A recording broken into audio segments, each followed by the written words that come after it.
Bon les amis, imaginez demain l'homme le plus riche du monde, je sais pas si c'est Elon Musk ou Jeff Bezos, enfin qu'importe, il vient sonner à votre porte. Voilà, vous ouvrez, vous êtes face à face avec Jeff Bezos ou Elon Musk, et puis il vous dit, bon bah t'as été sélectionné, il y a toute son équipe de caméramans autour en train de filmer, et il dit voilà, je vous ai sélectionné au hasard pour un petit jeu. Est-ce que vous acceptez de sortir avec moi dehors? Donc vous le suivez. Et puis, il vous met une chaise, il vous met une chaise, et puis il vous dit, voilà, le jeu, c'est juste, il faut que vous restiez assis sur cette chaise pendant 1 heure. On va mettre un chronomètre donc de 60 minutes, voilà. Vous restez juste assis sur cette chaise pendant 1 heure, vous pouvez parler, vous pouvez faire du téléphone en même temps si vous voulez, mais vous restez juste sur cette chaise, pardon, assis pendant 1 heure. Et après, eh bien, je vous donne 10 millions d'euros. Et en plus, je vous donne une maison et je vous donne des personnes pour vous nourrir jusqu'à la fin de votre vie. Voilà. Mais vous êtes libre de faire ce jeu ou pas. Voilà, vous avez le choix soit de le faire, soit de pas le faire. Bon, et ben, effectivement, on n'est pas obligé de jouer à son jeu. On peut dire, bah, je vais remonter dans ma chambre, vous allez pouvoir peut-être remonter chez vous. Vous étiez peut-être en train de faire un truc important, mais je pense pouvoir affirmer, a priori, que 99, enfin même 100% des personnes à qui on proposerait ça, eh bien, se diraient, bah, ça coûte rien. J'attends 1 heure et ensuite, je gagne 10 millions d'euros et jusqu'à ma mort, eh bien, voilà, je prends 1 heure de mon temps et après, ma vie sera changée jusqu'à ma mort. Eh bien, les amis, on est complètement fous, puisque un truc comme ça nous paraît évident qu'on accepterait, c'est donné sur un plateau, et pourtant, Dieu nous propose beaucoup plus, et puis nous, on s'en fiche et on refuse. C'est-à-dire qu'en fait, si on réalisait ce qu'était l'éternité, eh bien, on vivrait pas du tout pareil. Et je crois que c'est Saint Jean d'Avila qui disait qu'il faudrait nous enfermer, que tous ceux qui croient à l'éternité et qui ne vivent pas comme des saints, il faudrait les enfermer dans des prisons de fous.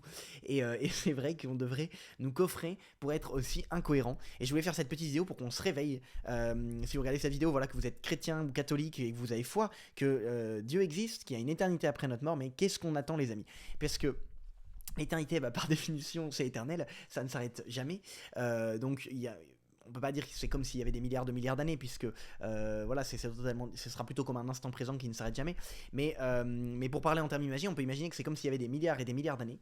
Et pour seulement, allez, on va prendre la fourchette haute, pour seulement 120 ans sur Terre, toute l'éternité en dépend.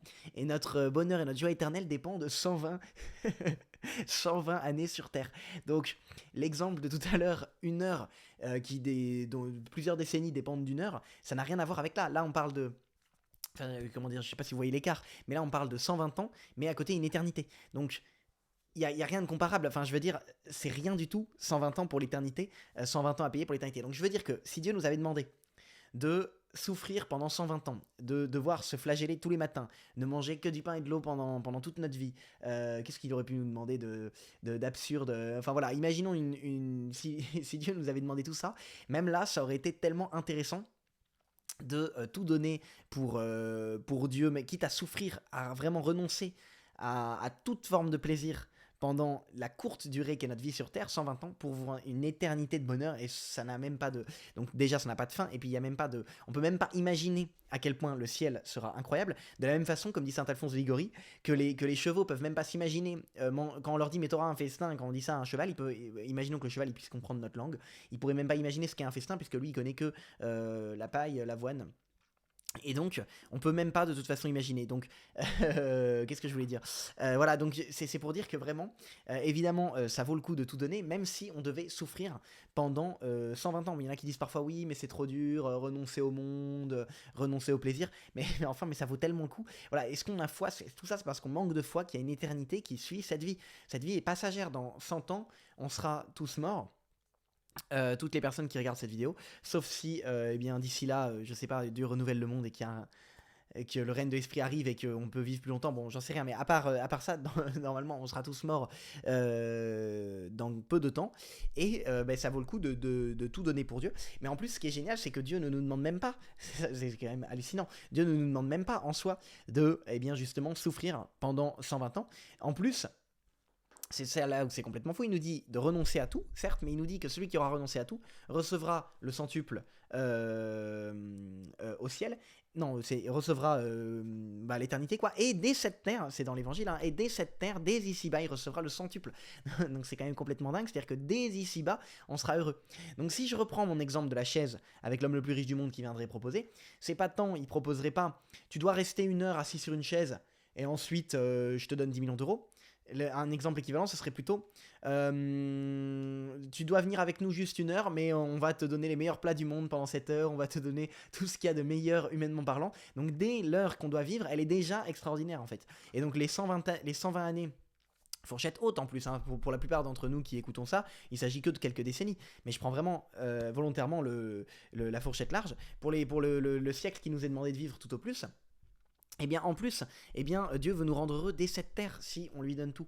Donc, vous voyez, c'est juste pour dire que c'est tellement gagnant. Alors certes, on ne doit pas aller à Dieu parce qu'on a envie d'en gagner d'un intérêt. Idéalement, il faudrait que notre amour soit pur et désintéressé, mais Dieu, il le sait, il va nous purifier. C'est pas grave si on se motive avec des choses quand même, et c'est bon aussi de savoir que Dieu va nous rendre heureux. Ça peut nous motiver.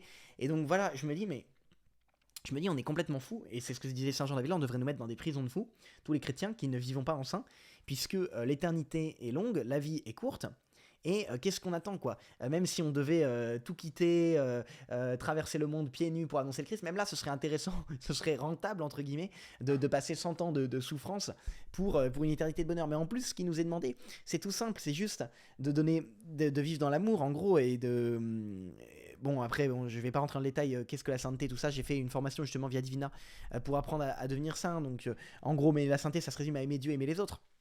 C'est tout simple, et en plus c'est ce qui nous rend le plus heureux dès cette terre. Les saints étaient les personnes les plus heureuses. Alors vraiment c'est hyper gagnant, gagnant, gagnant, gagnant. Et c'est pour ça que voilà, je voulais juste nous inviter à nous réveiller, à regarder un peu l'éternité, à augmenter notre foi, à demander au Seigneur la grâce de vous savez, les 3 vertus théologales, c'est foi, espérance, charité. Le cœur de ce qui nous est demandé, c'est la charité, l'amour, aimer Dieu, aimer les autres, c'est tout est là-dedans. Et puis de demander la foi et l'espérance, que vraiment la foi que Dieu existe et que ça vaut le coup, et l'espérance de cette vie éternelle. Vous savez que l'espérance c'est le désir du ciel, l'espérance qu'il va y avoir une éternité qui nous attend. Donc bougeons-nous. Et puis vous voyez, pour reprendre ce pari de Pascal, il y en a aujourd'hui qui notre société qui nous a ravagé le cerveau et qui nous a aseptisé par son athéisme grandissant, et qui nous dit oui, le pari de Pascal c'est absurde, je sais pas quoi, mais c'est vrai que ça vaudra toujours le coup. On parle d'une éternité, donc dans la balance ça vaudra toujours plus lourd.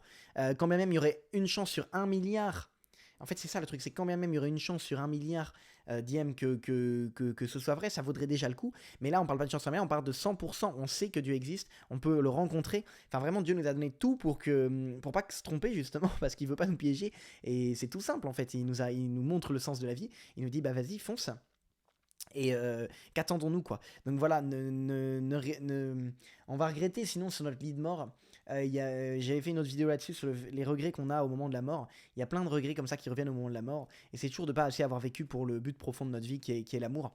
Donc vraiment, n'attendons pas, s'il nous plaît, sinon on va regretter, et on parle de l'éternité, quoi. Enfin vraiment, voilà. Réveillons-nous, vivons uniquement pour ça dès maintenant. Voilà. Et puis je ferai d'autres vidéos tous les jours. Je fais des vidéos ici sur cette chaîne sur des sujets spirituels. Donc si vous voulez nourrir votre foi, abonnez-vous pour voir d'autres vidéos, et on se retrouve demain pour une prochaine petite capsule comme ça sur un autre sujet.